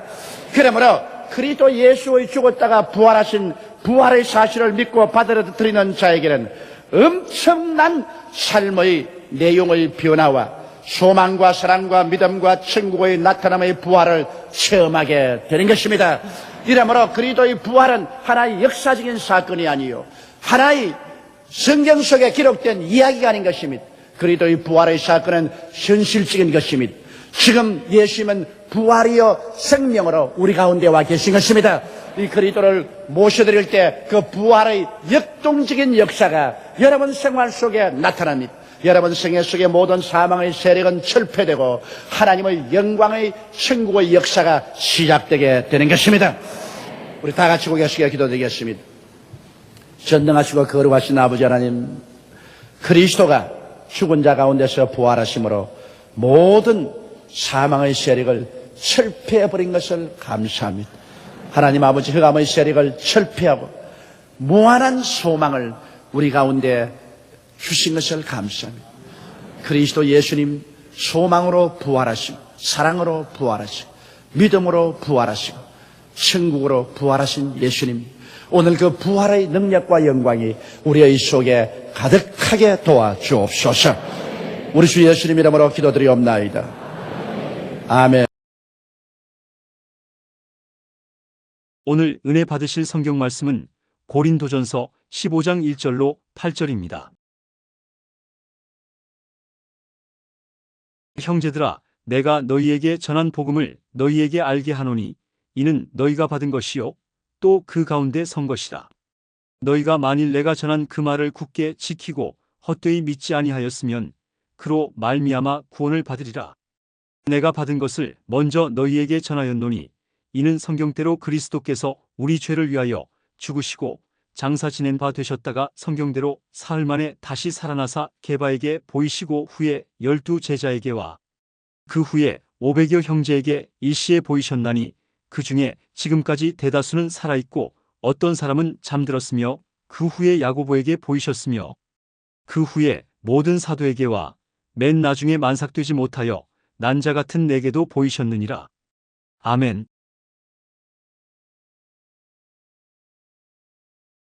오늘 전 여러분과 함께 성경대로 사흘 만에 살아나서란 제목으로 하나님 말씀을 나누고자 합니다. 예수님은 금요일 오후에 운명하셨고 아림마대 요셉이 빌라도에게 당돌하게 예수님의 시체를 요구하여 십자가에서 내려 세마포로 사서 골고다 언덕 근처에 있는 자기를 위해서 파놓은 무덤에 안장하고 굉장히 큰 돌을 굴러서 그 문을 꽉 막아 놓았습니다. 그런데 대제사장들과 바리새인들이 빌라도에 가서 3일 동안 이 무덤을 철통같이 지켜줄 것을 간절히 당부했습니다. 그들이 말하기를 이 미혹하는 자가 살아있을 때 그가 죽은 지 사흘 만에 부활한다고 혼장담했으므로 그 제자들이 죽은 시체를 훔쳐나가서 부활했다고 거짓 선전을 하면 후환이 더 두려울 것이니 제자들이 시체를 훔쳐가지 못하게 이 무덤을 단단히 지키게 해달라고 했습니다. 그러자 빌라도의 허락을 받아 로마의 군인들을 동원해서 무덤을 임봉하고 철통같이 그 무덤을 지켜서 개미 한 마리라도 얼씬하지 못하게 하고 말하셨습니다. 그런데 이제 금요일이 지나고 토요일이 지나고 주일 이른 새벽이 되었습니다. 예수님의 제자들 중에 마리아와 막달라 마리아와 살로메와 그 이외 갈릴리에서 올라온 여자들이 예수님의 시체에 향을 뿌리기 위해서 이른 아침에 일어나서 그들은 골고다 산정을 향해서 하면서 서로 걱정을 했습니다. 우리가 보니까 그 예수님의 안장하신 무덤에 큰 돌로 입구를 막아놓았는데요. 과연 누가 그 돌을 옮겨줄 것이냐? 그 로마 군인들이 과연 협조해서 그 돌을 옮겨주겠는가? 그렇게 걱정하면서 그들은 산을 헐떡헐떡하면서 올라오고 있었습니다. 그런데 갑자기 산이 진동하기 시작한 거죠. 그들은 비틀거리기 시작했습니다. 큰 지진이 일어나서 산을 뒤에 흔들었었습니다. 그러자 보니 하늘에서 서광이 비쳐 내려오기 시작하는 것입니다. 황명한 빛이 예수님 무덤 있는 것을 향해서 비치고 있었습니다. 그들은 허둥지둥하면서 빨리 올라가는데 그 무덤을 지키고 있던 로마 군인들이 얼굴이 백지장같이 되었습니다. 무기를 내어 던져버리고 투구를 벗어버리고 어떠한 사람은 투구를 거꾸로 쓰고 벌벌 기어서 말도 잘 못하면서 도망을 치고 있습니다. 이 어찌된 일인가? 여인들이 뛰어가서 보니까 무덤을 막았던 돌문은 이미 밀쳐졌고 그 위에 빛난 옷을 입은 천사 한 사람이 앉아 있었습니다. 여인들이 놀라서 멈추하니까 그 천사가 말했습니다. 너희들이 예수 그리스도를 찾는 줄 내가 아노라. 그는 죽은 자 가운데서 부활하여 이 자리에 계시지 아니한다. 무덤 문을 들여다보라. 제자들이 떨면서 무덤 안을 들여다보니 무덤에 예수님이 누웠던 자리에는 예수님을 샀던 세마포만 포개어져 있고 그곳에 천사 한 사람이 앉아서 있었습니다. 그러다 그 주위에 보니까 갑자기 빛난 옷을 입은 두 천사가 그들 가운데서 말하기를 너희는 빨리 가서 예수님이 부활하여 너희들보다 먼저 갈릴리로 간다고 하라. 제 아들에 가서 갈릴리에서 예수님을 만나보라고 하라. 그 말을 듣자 제 아들은 기쁘고 또 너무나 놀라고 무서워서 그러면 날 살리라고 팽이처럼 도망을 치기 시작한 것입니다. 그런데 그 중에 막달라 마리아가 가장 젊고 가장 발이 빠르기 때문에 다른 여자보다 더 빨리 지름길로 달려서 베드로와 요한이 있는 집에 갔습니다. 문을 두들겼습니다. 베드로와 요한에게 문을 두드려서 깨워 일으키고 하는 말이 우리가 지금 무덤에 갔는데 무덤 문이 열리고 천사들이 말하기를 예수께서 부활하셨다 하시고 또 과연 무덤을 들여다보니 예수님이 계시지 않더이다. 예수님은 부활하시다고 하니 빨리 와보세요. 빨리 와보세요. 그래서 베드로와 요한은 막달라 마리아와 함께 있는 힘을 다하여 무덤을 향하여 줄다름질을 쳤습니다. 그런데 아무래도 요한이 젊으니까 베드로보다 앞서 뛰었지만은 무덤에 가서는 겁이 나서 무덤 안에 들어가지 못했습니다. 늦게 뛰어온 베드로는 그 길로 무덤으로 힘차게 뛰어들어가서 숨을 헐떡이면서 앉아서 보니까 예수님이 누웠던 자리는 예수님은 온데가 안 되었고 예수님을 샀던 세마포만 잘 포개어서 그 자리에 있었습니다. 그것을 보고 그들은 과연 예수님을 아무도 훔쳐갈 사람이 없는데 시체가 없으시니 부활했는가 보다 그런 생각을 하고 그들은 일어나서 쓸쓸히 돌아가고 마는 것입니다. 그런데 거기에 막달라 마리아만은 혼자 앉아서 울고 있었습니다. 그러고 난 다음 또 무덤을 이렇게 굽어들보니 무덤 안에 천사 한 사람이 역시 예수님이 누웠던 그림밭에 앉아 있었습니다. 그러면서 그 천사가 하는 말이 마리아여 왜 우느냐? 예수님은 죽은 것이 아니라 살아났다. 그런데 마침 해가 떠서 사람의 그림자가 막달라 마리아가 울고 있는 그 앞으로 비쳤습니다. 그 그림자가 움직였습니다. 그래서 막달라 마리아는 산지기가 온 줄 알고 뒤를 돌아보고 난 다음에 울면서 말했습니다. 우리 주님의 시체를 어디다 옮겨 놓으셨습니까? 그 옮긴 장소를 내게 알려주면 내가 가서 그 시체를 가져가겠습니다. 그때 그 산지기로 알았던 그분이 하는 말이 마리아.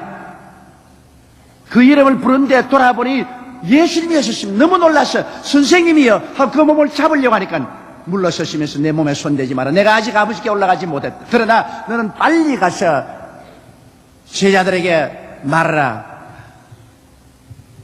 나의 아버지 너희 아버지, 나의 하나님 너희 아버지께 내가 올라간다 하라. 그리고 갈릴리에서 만나자고 하라. 그 말을 듣고 막달라 마리아는 있는 힘을 다해서 제 아들이 모인 곳으로 뛰어가는데, 그때 예수님은 앞서 뛰어가는 여자들에게 만났습니다. 소스라쳐 놀라니까 두려워 말라. 평안하냐? 그 여자들은 예수께 경배하고 그리스도의 발을 만져보고 기쁘고 즐거워해서 함께 뛰어가셨습니다. 제자들이 슬픔에 차서 모여있는 곳에 문을 박차고 들어가서 여자들이 말했습니다. 우리는 예수 그리스도를 만났다. 그 무덤이 비었고 우리는 오다가 예수님을 만났다. 그 뒤에 또 막달라 마리아가 뛰어와서 나도 예수님을 만났다. 예수님과 대화를 했다. 남자 제자들은 그 여자들의 말을 믿지 않았습니다. 너무나 흥분하고 너무나 슬퍼했기 때문에 그들이 잘못 환영을 보았다고 생각하고 여자들의 보고에 그들은 별로 관심을 기울이지 않았었습니다. 바로 그때 그 제자들 중에 두 사람이 낙심을 해서 우리는 이제 낙향에서 고향으로 내려가 농사나 짓자. 그래서 엠마오로 내려가고 있었습니다. 그런데 한 사람이 그들 걸어가는데 같이 와서 동행을 하면서 무엇이 당신들을 그렇게 슬프게 합니까? 물었습니다. 그러자 두 제자가 놀라서 당신은 예루살렘에서 일어난 일을 모릅니까? 위대한 하나님의 선지자, 위대한 종 예수 그리스도께서 대제사장과 로마 사람들에게 모함을 받고 잡혀서 오늘 십자가에 못 박아 죽은 지 사흘 만에 그의 시체가 없어졌다, 부활했다, 만났다는 여제자들이 소문을 퍼뜨린 것을 우리는 들었습니다만 확실하지가 않습니다. 우리는 그분이 정말 우리와 우리나라를 구원할 줄 알았는데 너무나 슬픕니다. 그러자 그분이 한 말이, 어떻게 당신들 그렇게 어리석어요? 당신들 성경도 몰라요? 그러면서 모세를 통해서, 선지자를 통해서 성경 말씀을 가지고 그들에게 예수가 오셔서 십자가에 못 박여 죽을 것과 사흘 만에 부활하실 것에 대해서 상세히 설명을 하는데 그들의 마음이 성령으로 감동돼서 뜨거웠습니다. 엠마오에 가까이 왔을 때 이미 해가 지기 시작했습니다. 그래서 그들은 주막에 들어가는데 예수님은 그냥 갈 것 같이 보였었습니다. 그들은 예수님도 몰랐습니다.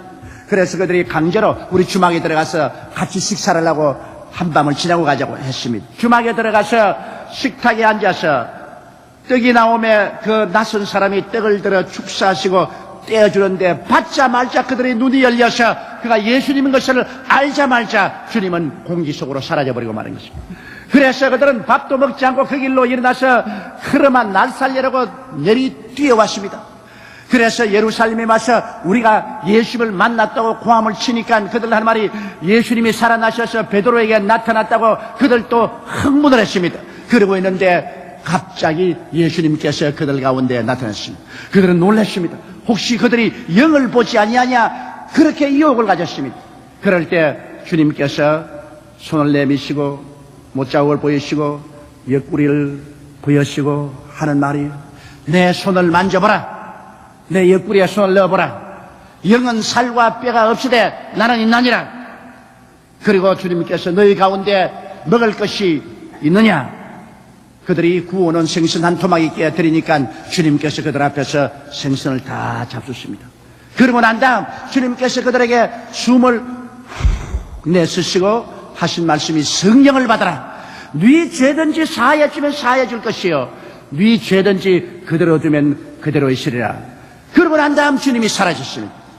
그 후에 어디 갔다가 어슬렁어슬렁 도마가 늦게 들어왔는데 제자들이 흥분하고 예수님을 만났다고 이야기의 꽃을 피울 때 도마가 고개를 설레설레 내면서 여자들에게 들어가지고서 전부 흥분해서 당신들도 전부 다 지금 환영을 보고 있다.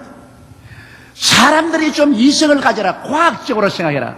나는 예수님이 실제로 이게 나타나면 내 손으로 그 못자국에 넣어보고 내 손으로 그 옆구리에 창자국에 넣어보고 그리고 확실한 것을 확인하고 난 다음에야 믿지, 당신처럼 그렇게 믿지는 않겠다. 그 제자들이 아무리 말을 해도 그들은 믿지 않습니다.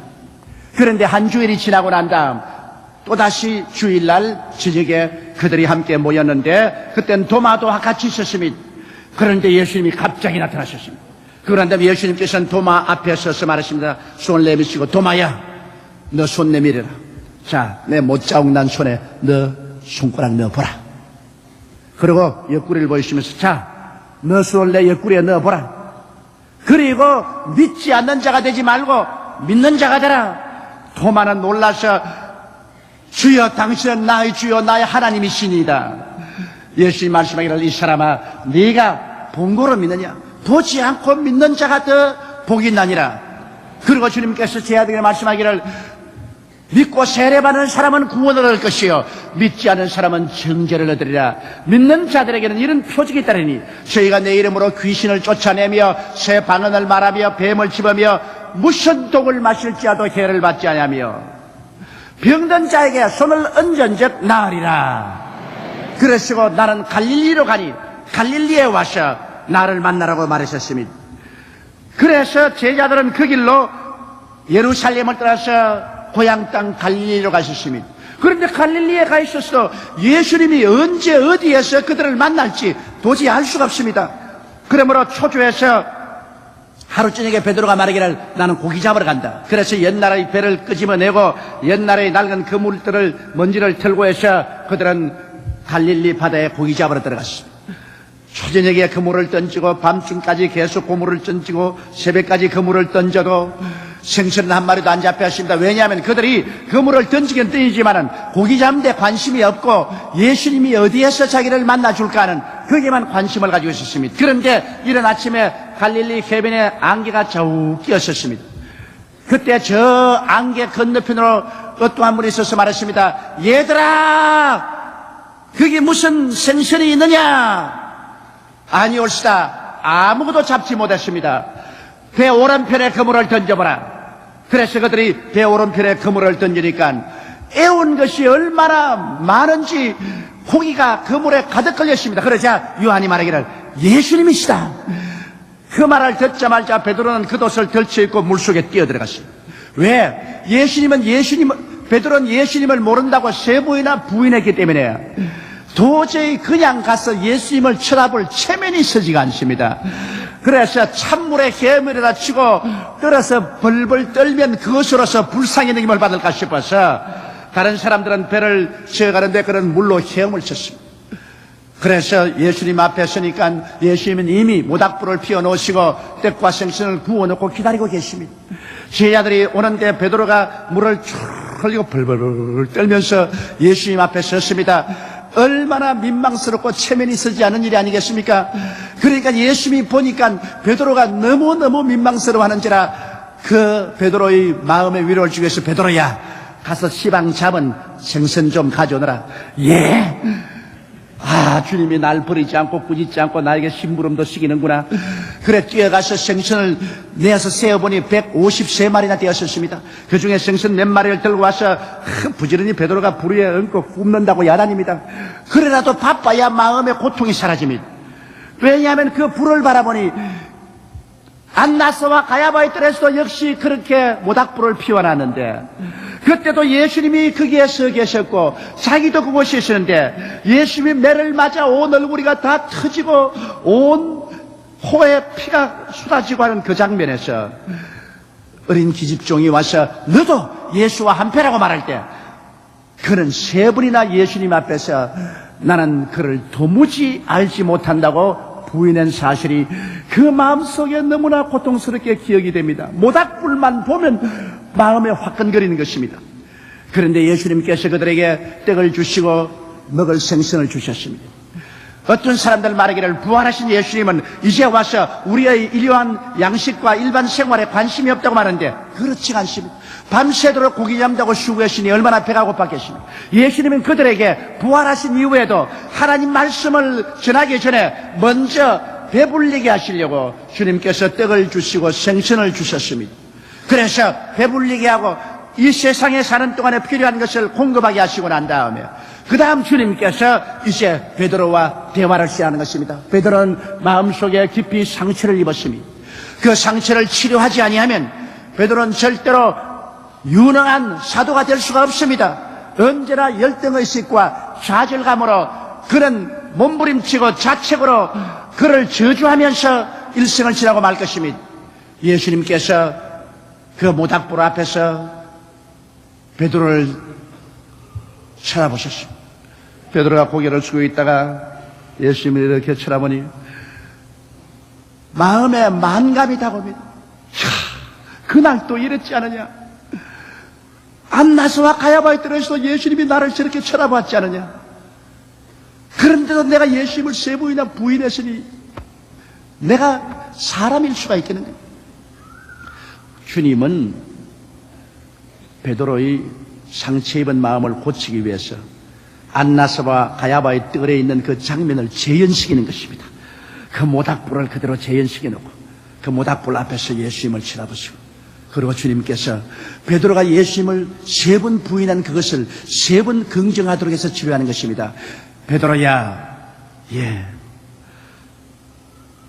내가 이 모든 사람보다 나를 더 아가페하느냐, 목숨을 바치고 사랑하느냐. 그때 베드로가 말했습니다. 몸부림치면서 주여, 나는 주님을 필레오, 친구로 사랑하는 줄 주님이 아시나이다. 그래? 그러면 내 어린 양을 치라. 주님이 나를 신뢰해 주는구나. 3분의 1의 마음이 치료받았습니다. 잠시 후에 예수님께서 또 말합니다. 베드로야, 내가 이 모든 사람보다 나를 더 아가페하느냐, 목숨을 바치고 희생적으로 사랑하느냐. 그런 몸으로 움츠려 말했습니다. 주님, 내가 주님을 친구로 사랑하는 줄 주님께서 아시나이다. 목숨을 바치고 사랑하는 말은 할 자신이 없습니다. 옛날에 그렇게 말했다가 부인한 전력이 있기 때문에. 그래서 주님께서 또 말씀합니다. 내 양을 쳐라. 또 한참 안에 주님께서 베드로야, 아예 그냥 심장이 얼어붙습니다. 주님 말씀하기를 너는 정말 나를 친구로 사랑하느냐, 필레오 하느냐. 여기에 그만 베드로가 박살이 났었습니다. 주님이 또 무엇을 알고서 이렇게 말하시는지 모르겠다. 내가 전에 아가페 한다고 말했다가 주님을 세 번이나 부인했는데, 이제 친구로 사랑한다고 두 번이나 말했는데, 세 번째는 그러면 나를 정말 친구로 사랑하느냐, 이렇게 묻는 것 보니 또 친구로 사랑한다고 했다가 또다시 부인할지 모르겠으니까 염려하고 근심하여 베드로가 말하되, 주여, 내가 주님을 사랑하는 줄 주님이 아시지 내가 어떻게 압니까? 나는 이제 자신이 없습니다. 주여, 나는 자신이 없습니다. 내가 주님을 사랑하는 줄 주님이 아시지 않아요? 베드로는 눈물을 뚝뚝 흘렸습니다. 그는 목을 내려뜨렸습니다. 그는 마음이 다 깨어졌습니다. 주님께서 말씀해 주시다. 그래. 그러므로 나는 너를 신뢰한다. 내 양을 쳐라. 네가 젊었을 때는 네가 원한 대로 다니면서 복음을 전가하겠지만은 나이가 늙으면 너는 잡혀서 손을 펼쳐니 사람들이 녹번으로 너를 묶어가지고서 원치 않은 것으로 끌고 가리라. 베드로가 어떠한 죽음으로 주를 위해서 죽을 것을 주님이 예언하시고 난 다음 주님 말씀하십니다. 너는 나를 따르라. 주님을 세 번이나 배반하고 그를 저주하고 맹세하여 모른다고 하던 그 베드로를 주님께서 갈릴리에서 만나서 세 번 다시 주님을 사랑합니다, 주님을 사랑합니다, 주님을 사랑합니다 하고 시인하도록 하심으로 말미암아 그 부인에서 상처 입은 마음을 깨끗이 치료해 주시고, 주님께서 지금도 나는 너를 사랑한다, 그러므로 너는 나를 따르러 하심으로 그 상처 입은 마음을 깨끗이 치료해 주셨습니다. 그래서 예수님께서는 그 제자들에게 말하십니다. 이제 정한 날에 너희들은 나를 사랑하는 내가 치료해 준 그 모든 사람들을 감난산으로 모으라. 그곳에서 내가 너희를 만나리라. 그래서 제자들은 그 길로 예루살렘으로 올라가셨습니다. 가서 그곳에서 자, 이제는 막달라 마리아도 모았습니다. 예수님의 어머니 마리아도 불렀습니다. 죽은 자 가운데서 부활한 나사로도 불렀었습니다. 문둥병으로 깨끗한 바란 사람들도 불렀습니다. 모두 다 정한 날에 감람산에 모으니 500여 명의 사람들이 감람산에 모였었습니다. 그럴 때 예수님께서 그들 가운데 나타나셨습니다. 그러고 난 다음 그리스도께서 그들을 보시고 손을 내밀어 축복하시고 난 다음 500여 명이 보는 앞에서 주님은 하늘로 올라가 계셨습니다. 제자들이 목을 빼고 열심히 하늘로 올라가는 예수를 쳐다보고 있는데 천사 두 사람이 빛난 옷을 입고 그들 가운데 서서 말하기를 갈릴리 사람들아 어찌하여 하늘로 올라가시는 예수님만 바라보고 있느냐. 너희 가운데 하늘로 올리우신 예수님은 너희가 본 이와 같이 이 땅에 다시 재림하시라고 말씀하셨습니다. 이래서 예수님께서는 수많은 사람들이 보고 듣고 만지고 함께 식사하고 교훈을 받고 함을 통해서 그의 살아계신 것을 조금도 이혹할 것 없이 확증을 하시고 난 다음 그 다음에는 예수 그리스도의 몸된 교회를 심히 회파하고 그리스도의 교회를 도망시키려고 하던 교회의 원수였던 사울을 다메섹으로 가는 길에서 영광 가운데서 주님이 만나셨습니다. 사울에게 주님께서 빛을 비추며 사울이 말에서 떨어지는지라 그때 예수께서 말하기를 사울아 사울아 어찌하여 너가 나를 핍박하느냐. 주여 니시니까 나는 너가 핍박하는 예수라. 거기에서 교회의 원수되었던 사울이 변화되어서 바울이 되고 예수를 만나게 되고 위대한 이방인의 사도가 되어서 온 이방 천지에 그리스도를 전도할 때 그가 고린도후서의 편지에 말했습니다. 예수 그리스도께서 성취하실 때 500여 형제가 일시에 그를 보았는데 그 중에 태반이 지금도 살아서 있다. 그리고 만삭되지 못한 나 같은 사람에게도 그리스도께서 살아서 나타나셨다. 그래서 살아계신 그리스도로부터 사도의 직명을 받고 바울 선생은 마지막 로마에서 그는 목이 날아갈 때까지 순교의 피를 뿌릴 때까지 목숨을 바쳐서 예수 그리스도의 복음을 전가하고 그리스도의 부활을 전파하는 것입니다. 그러므로 예수 그리스도께서 죽은 자 가운데서 부활한 것은 한두 사람이 만들어서 난 이야기도 아닌 것입니다. 수많은 사람이 그리스도의 부활을 보고 체험했었습니다. 성경에는 두 사람의 증거만 있으면 재판에서 그 증거대로 판정을 내렸습니다. 그리스도의 부활은 두 사람이 아닌 수백 명이 그리스도의 부활을 보아 그 부활의 토대 위에 서서 예수 그리스도의 교회가 확립되고 그 교회 그리스도의 부활의 영인 성령이 부어주시고 그 교회는 2000년 동안 온 천하 만국에 복음을 전가하여 그리스도의 백성들을 모으고 오늘 이 시점에는 이제 그리스도 부활 성취한 2000년 후에 그리스도께서 올라가신 그대로 다시 재림할 날을 우리는 기다리고 있는 것입니다. 이제 불은간 장래 주께서 호령과 천사장의 고함과 하나님의 나팔로 신이 하늘로 쫓아 강림하시느니 주 안에서 죽은 자들이 먼저 일어나고 살아남은 우리들도 다 부활할 것입니다. 약한 몸이 강한 몸으로, 수한 몸이 영화로운 몸으로, 육을 몸이 신령한 몸으로, 죽을 몸이 영생한 몸으로 부활하여 예수님께서는 공중으로 올라가셔 그리스도와 함께 영원히 하늘과 땅과 세계와 그 모든 것을 상속으로 받아 다스리며 살게 될 날이 우리 눈앞에 다가오게 되실 것입니다. 그리스도의 부활은 바로 우리의 부활을 상징적으로 보여주신 것입니다. 이러므로 여러분과 나는 이 부활의 그날을 학수고대하고 바라며 열심으로 예수님을 믿고 하나님의 나라를 위해서 있는 힘을 다해서 일하다가 그날에 주님 앞에 영광과 찬양과 존귀와 칭찬을 받는 여러분 되시기를 주님 이름으로 축원합니다. 다 같이 고개 숙여 기도드리겠습니다. 전능하시고 거룩하시고 영광스러우신 우리 아버지 하나님, 그리스도께서 우리 위해서 죽으셨을 뿐 아니라 무덤에 들어간 지 사흘 만에 부활하심으로 사망의 세력을 철폐하고 우리에게 영원한 생명과 소망을 주신 것을 감사드리옵나이다. 예수님 부활하심으로 말미암아 부활의 증거로서 성령이 오셔서 우리 마음에 구원의 믿음을 허락하여 주심을 진실로 감사합니다. 오늘 이 시간에 우리 아버지 하나님 부활하신 예수께서 성령으로 말미암아 우리 가운데 계시고 우리 속에 들어와 계심을 감사합니다. 오 하나님 우리 아버지여, 오늘 아버지께서 우리를 불러주셔서 예수님을 믿게 해주신 것을 너무나 감사합니다. 이 부활한 예수님을 마음속에 깊이 모시고 의지하고 예배드리면서 주님 다시 오실 그날까지 우리는 이 세상의 삶을 신앙으로 일관하게 도와주옵소서. 우리 주 예수님 이름으로 기도드리옵나이다. 아멘.